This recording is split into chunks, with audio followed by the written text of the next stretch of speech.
has begun.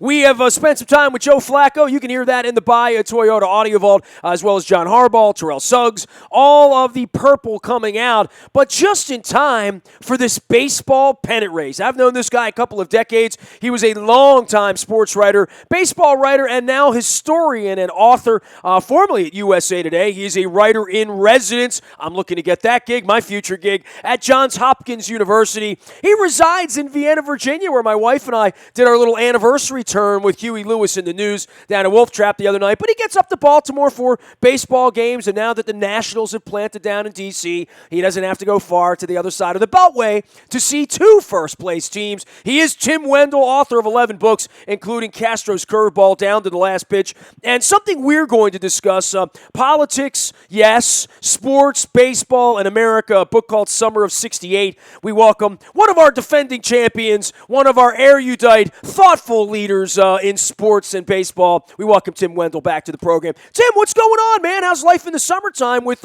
two teams in the pennant race here in the corridor? It's nice, huh?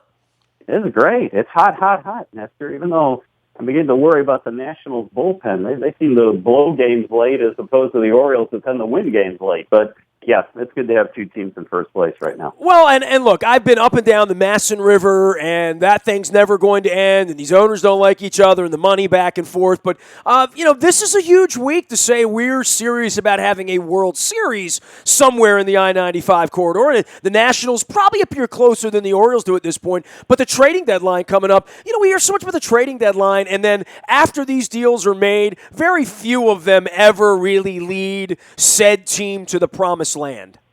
Exactly. Yeah, in a sense, because guys have to clear waivers, all that type of thing. So really, we're kind of in the countdown right now, as you well know. Nestor, this Chapman deal has kind of blown me away. Chapman, he got a little bit of a cameo in a book I did several years ago called High Heat, about the fastest pitchers of all time, and this guy seems to have taken it to another level. I mean, cruising speed right now for his fastball seems to be about 100. It seems every now and then he picks it up to 104, 105. So I think that's quite a pickup by the Cubs, and it seems to be that they're thinking they're all in this year, and certainly looking at their lineup, I kind of agree with them. There were some questions about the jugs gun there with Chapman. Mm-hmm. I know when Palmer was calling a game last week up in New York, and he had 105. Palmer's just sort of like, come on, there ain't no 105. I've been around here a long, you know what I mean? And for Palmer, 50 years. The only guy who got maybe 105, but he never got it near the plate, was Steve Delkowski, of course, of old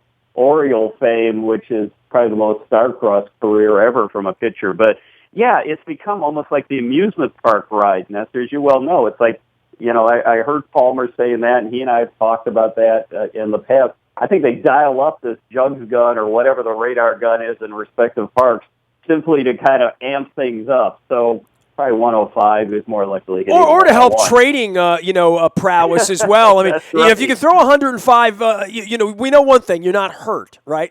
You're not injured, right? You're not hurt. I mean, maybe the Cubs will throw in another prospect because you just got ticked it up to 105. Well, Tim, for you reached out to me this week, and we're Facebook friends, and you see my videos, and I do appreciate everybody who watches on Facebook Live as well as at our WNST TV channel on YouTube as well. We've been doing that through the summer. I'm trying to make it better. I'm trying to get better looking, Tim, and find better gear to wear and better shirts and hats to wear. And, you're styling. I'm going to go reflective-free glasses, though. The reading glasses are the part that really kind of get to me. And look, man, you write books, right? And half of the country is about to elect a president who doesn't famously brags about not reading books. It really is astonishing to me. I know you've written a lot of books. I've written 4 books, a couple online, a couple that I've actually published. I don't know that I'll ever bind a book or go to a publishing house again, sadly, because I made that mistake 3.5 years ago, and I went out to sell it to Ravens fans. And I've been reading books my whole life. I've been reading books since I was 3 years old. Reading is a huge part of everything that's connected to my life. And, I had so many Ravens, not 1 or 2 or 5 or 100, thousands of Ravens fans come up to me, "Hey, Nasty, I don't read no books. I ain't got no time to read no books." And I'm thinking, well, you don't have time to learn anything. And, as an author, as a guy that writes books, as a guy that tries to place history into this, and I know this week you wrote a really cool blog up at Inside Sources about making a difference and sort of public accountability of athletes as citizens. And I think the WNBA ladies reaching out a couple of weeks ago, the Black Lives Matter,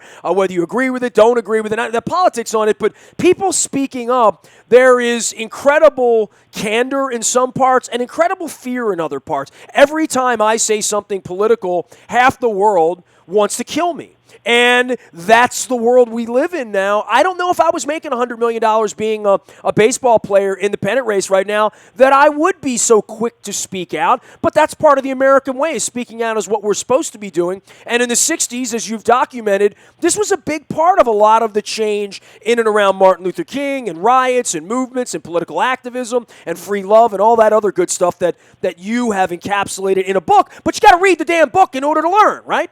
Right, and I think one of the things that was apparent to me in doing Summer of '68, Nestor, was, in a sense, how much what passes for discourse in this country has changed. I mean, you talk to guys like Bob Gibson, Tim McCarver, Namath, Willie Horton up in Detroit, etc., and in a sense, they weren't yelling at other people. Everything wasn't in an echo chamber.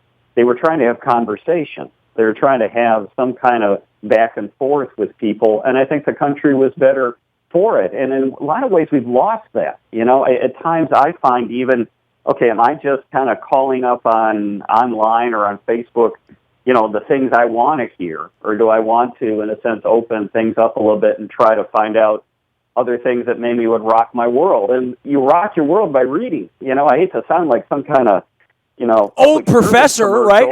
Yeah. But it's so bizarre. And, you can always find time to read. I mean, gosh, I used to read all the time going into town on the Metro. I wrote my first book, first novel, Castro's Curveball, pretty much writing it on the Metro. That's the only time I had.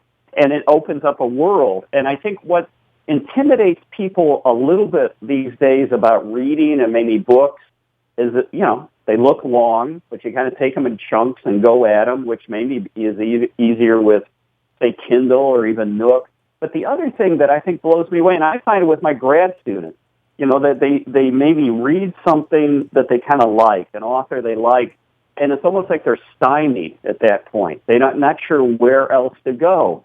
And I go, well, you can go two ways with this, and both of them are great.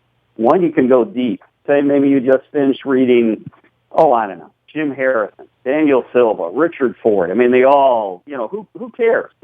Find somebody you like.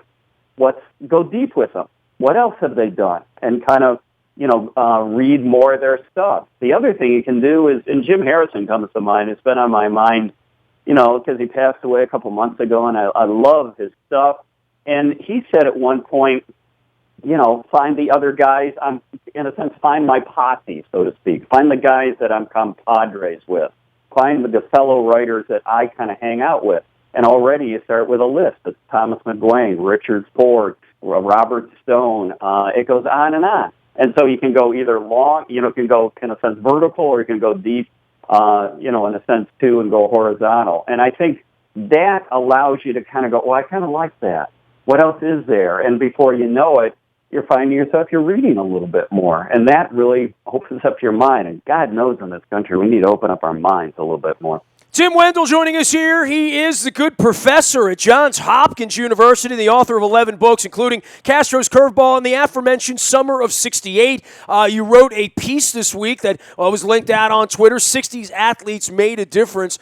Carmelo Anthony is the beginning of this for you. I hate to say that in 2016 it's still very black and white, but, and Tim, and I know you're a few years older than me, but not a whole lot older than me. I didn't grow up in the 60s. It was all part of a thing in a book for me. I grew up in a very racist background. I mean, I'm from Dundalk. I'm from a world where the political structure has changed for the people I grew up with and their parents and the way they vote and the way they think. And I would say at this point, black and white is still still a huge, huge part. Even having had a black president the last 8 years, it's still a huge part of the conversation at both conventions or the conversation off the field. And certainly when it comes to sports, it's still a huge part of what's going on with Blue Lives Matter and Black Lives Matter and policing in this country. And the 68 riots were as much a sports story, it became a sports story as much as it became a news story, right?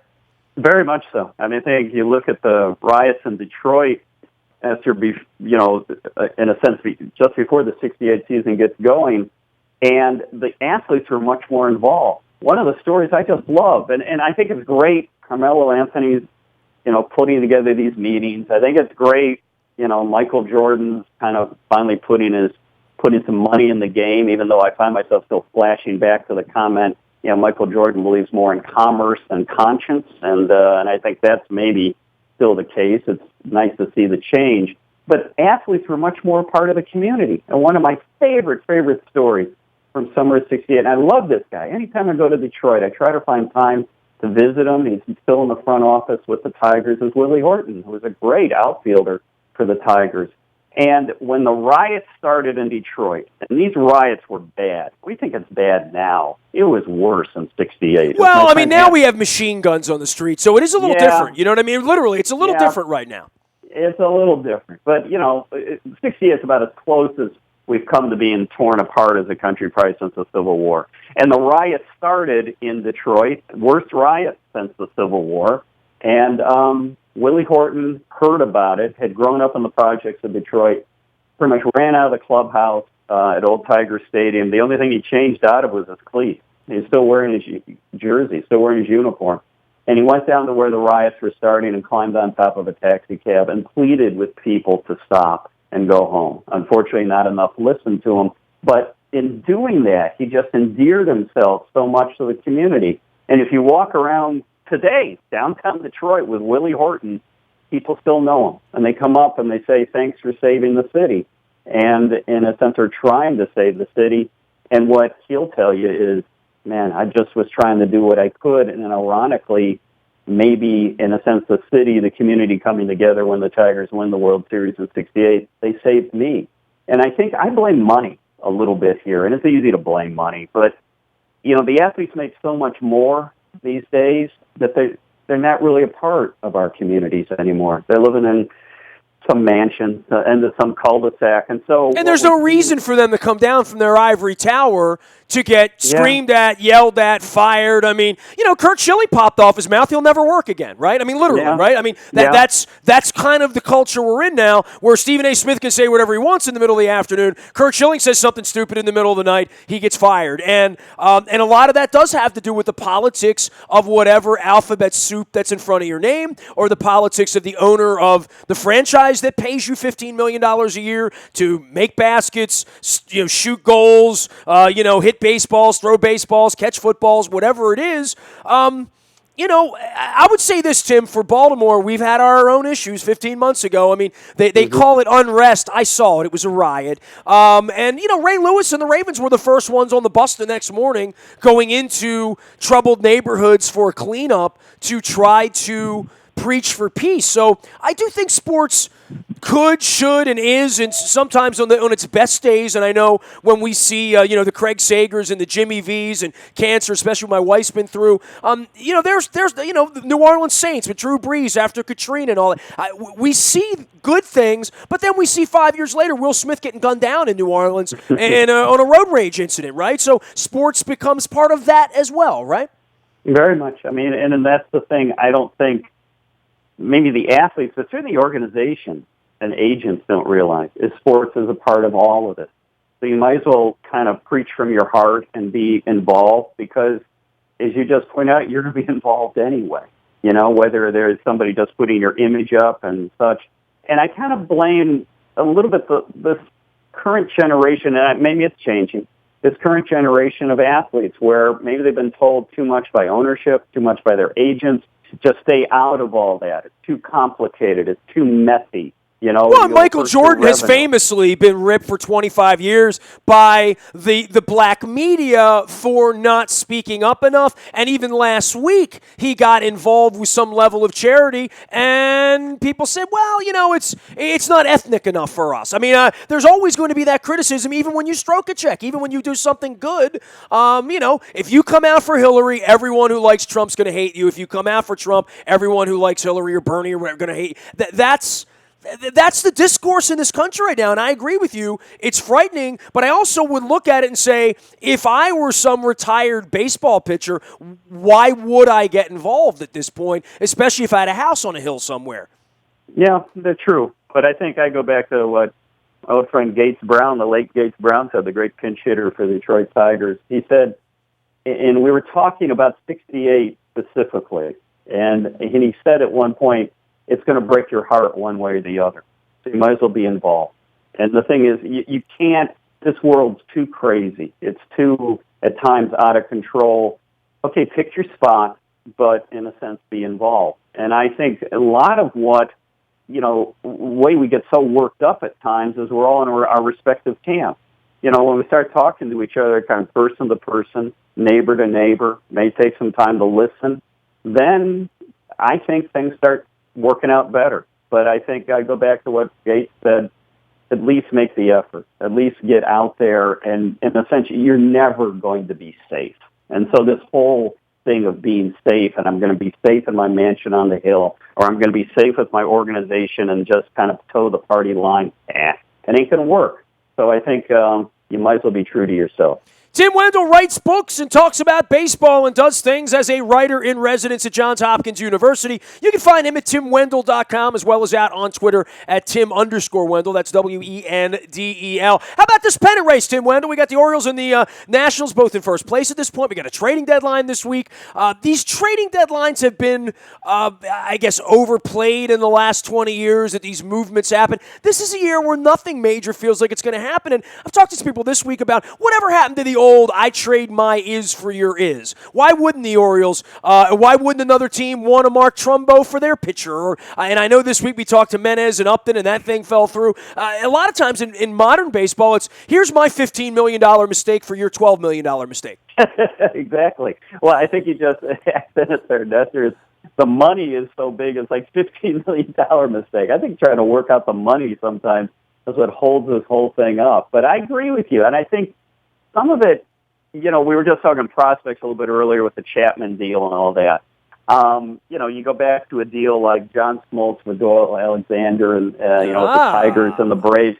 I think in some ways GMs and teams are, skittish about being held up for ridicule a couple of years later going, wow, you traded this guy who's turned out to be this great player. And not realizing, the future's now. Well, you're going to lose trades, right? I mean, when you make trades, look at the Orioles right now. They're in first. Why are they in first place? Well, they drafted well with Machado and Scope, and some guys worked out. But the Tillman-Adam Jones deal and the picking up of Chris Davis, not to mention Trumbo this offseason, all of that was McPhail stuff, right? So McPhail's long gone, up running the Phillies now, and no one's giving him the old attaboy for the Jones-Tillman deal. But that's the reason the Orioles are in first place and have been relevant the last 5 years because of deals made during the last administration. Nobody even remembers who he fleeced in that deal, right? But you do remember that Jake Arrieta is starting for the Cubs now, and you gave him away for Scott Feldman and a bag of baseballs. And as we sit here looking for pitching,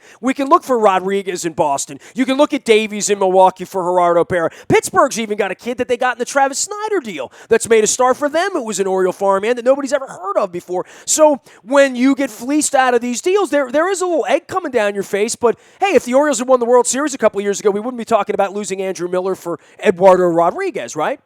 Exactly. And I think I was talking to Pat Gillick about 6-7 months ago when we were together for a Hall of Fame thing, and he kind of summed it up, very well. In a sense, he was saying you're going to have, in essence, egg on your face at some point. So you might as well try to do your due diligence and try to improve your ball club, realizing that you're never going to go undefeated in a sense on these deals. Somebody's going to pull up. Look at this guy now pitching for Pittsburgh, who's great. Well, if you play in the stock market, you're not every stock you buy is not going to go up all day. Some go down and then they go back up. I mean, it literally is kind of sort of like that, right? I mean, you buy in and say, okay, I'm going to take that stock for the next 18 months, and we're going to see how it turns out. And that's the make or break for all of these franchises this week to say, what are my missing pieces? What do the Nationals need? Bullpen help. What do the Orioles need? They need a starter. Obviously Toronto went out and got themselves another bat. Texas is going to be involved. Certainly Cleveland, who we saw earlier this week, and I know the Orioles manhandled over the weekend, they appear to be as close as they've been in 20 years. I don't know why they wouldn't go all in, but in the next 5-6 days, we're going to see franchises make some tectonic moves that are going to, define who they are the next 3 or 4 years. Well, that's the expectation, unless they really play it safe. And I think the ones that play it safe are going to be kind of the losers in the thing. And the fact that, again, I'm going back to the Chapman deal, but I find the Chapman deal very intriguing because you've got a team in the Cubs that's already really good, has already kind of moved the chips to the middle of the table that we're all in. And you're just going, really? Well, as they should be, right? They should be. They should be. And I wonder if this now amps up other teams to kind of go, well, the Cubs aren't playing it halfway. The Cubs aren't saying, hey, we got a pretty good roster and we'll make do with what we've got. No, they're going to get, they've got bullpen help, arguably the best closer right now in the game. And I wonder if that ramps things up. You're right. Last year at the trading deadline was kind of lunch break letdown. 2 years ago, was better, certainly. But I wonder, a lot of this is other teams watching other teams. And the fact that the Cubs have said they're all in, I wonder if ramps it up now for other teams, realizing if they're going to be wanting to win it this year, they've got to, in a sense, ante up too.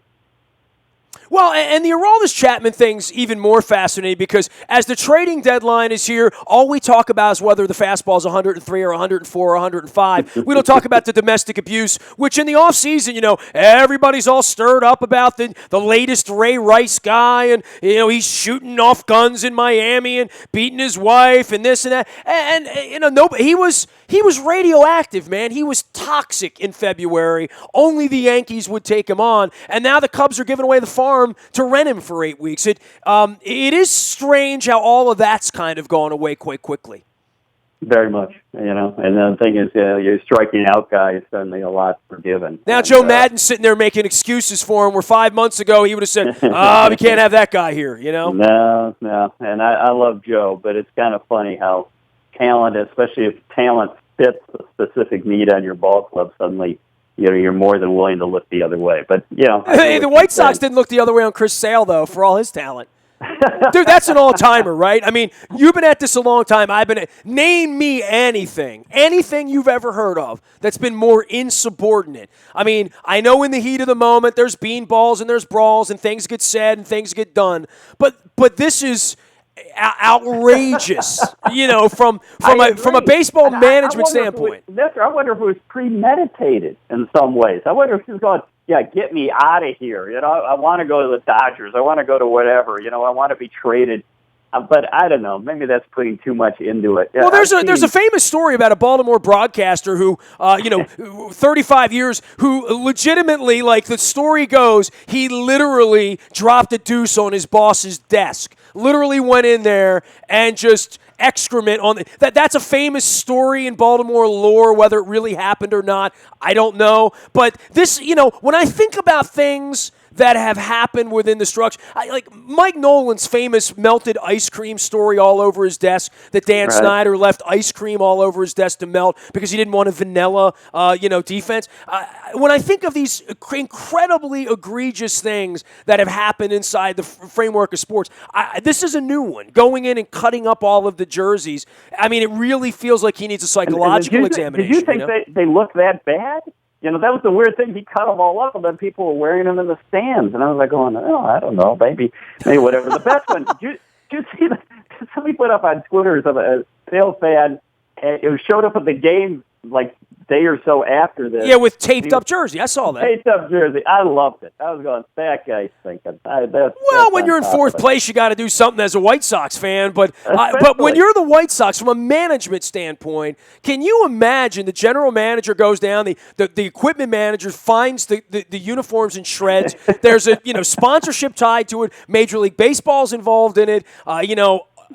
All facets of the red light going off 2 hours before the game, and oh, by the way, it's your $20 million a year pitcher. Yeah, it's a guy. One of your main guys losing. Like I say, I didn't think they were that bad. I mean, they kind of, they would have gone great with the old White Sox shorts, jersey outfit thing. So I said the Chet Lemon special, the Bill Vex special. Tim Wendell covers all things baseball. He is a baseball historian and the author of 11 books. You can follow his journey out on Twitter at Tim_Wendell. That's WENDEL. And what are you working on, man? You got any more books you're doing here this summer? I'm actually just finishing up one, I think, kind of near and dear to your heart, because I'm thinking of your wife here. Finishing up a look back at my brother with leukemia and the doctors that, in a sense, tried to save him. We're way back in like the 60s, but this was a project that started with my daughter, who's in medical school at Georgetown, and she came home one day and started talking about leukemia, and it wasn't until she left I was trying to go, what's all this about? And back when my brother was diagnosed, it was 15% survival rate. Now it's 90%. And I went and searched and found most of the doctors who were part of that sea change. And, boy, you talk about guys, we were talking about earlier. So you're writing a book about the research that saved my wife's life, essentially. Yes. Wow. And pretty much a lot of these Well, then I want to read it, Tim. Yeah. It's been eye-opening to me in a lot of ways, because you talk about still having skin in the game or still being resolved, whether you're talking literacy or you're talking stands in politics or whatever it may be. One of these guys, well, several of them are still practicing. One guy's 90 and still goes to Sloan Kettering and does, works there as one of the top doctors 4 days a week. Wow. And I'm just going, man, you rock, buddy. And he's already kind of, found the cure to one form of cancer. And I was talking to him the other day, and I was saying, his name's James Holland. And I said, Dr. Holland, why are you still working so hard at 90? And he goes, well, if I get a couple more years, I think I'm going to, solve the riddle of breast cancer too. And you're just going, you go, and this is the kind of, these are kind of my heroes. I mean, these guys are, as you well know, I mean, what they have to do and kind of just a relentless pursuit that they do to try to find answers, I find unbelievable. So this book's been a lot of fun. It's kind of tore me up at times, and because it's really kind of opened up some old, I don't want to say wounds, but whatever. Ripping a scab off, right? Brother. I mean, you didn't even know it was there, right? Yeah, you found a lot of them. But it'll be out, looks like fall of 2017 with Cornell Press. And our old friend Dean J. Smith, who used to be at Hopkins Press, is now running that. He's the guy who did a book on the Ravens, too, kind of a memoir. And it's been great working with him. He's really pushed me. But this book, I needed to be pushed because, in a sense, a lot of answers were a little bit tough to find. But finding these guys has just been great. I mean, it's just been a lot of fun. Hey, man, great having you on, as always. I'm glad you reached out. I hope you're enjoying the summer. We got a lot of first-place baseball here in the corridor. I know you're down there in Vienna, Virginia, near Wolf Trap, but I have a feeling we'll see your car somewhere around Camden Yards here before it's all over with, and up here at Johns Hopkins University. Always a pleasure, man. Stay cool out there, Tim. Very good. You too, Nestor. Rock on, brother. You got it. Tim Wendell, Tim_Wendell, author of 11 books. Lots on baseball. He is a baseball historian. He's also a writer in residence at Johns Hopkins University and a longtime Major League Baseball scribe at USA Today and USA Today Baseball Weekly. You can find him at Tim_Wendell on Twitter. You can find me in the Buy a Toyota Audio Vault 24 hours a day. From anywhere in the world, download the TuneIn Radio app. We come in crystal clear on your mobile device. That's the way we roll. And of course, you can email me anytime, nasty@WNST.net, LinkedIn, Facebook, Twitter, Snapchat, Instagram, anywhere you are, we are, WNST.net, AM 1570, and WNST Towson, Baltimore, and we never stop talking Baltimore sports.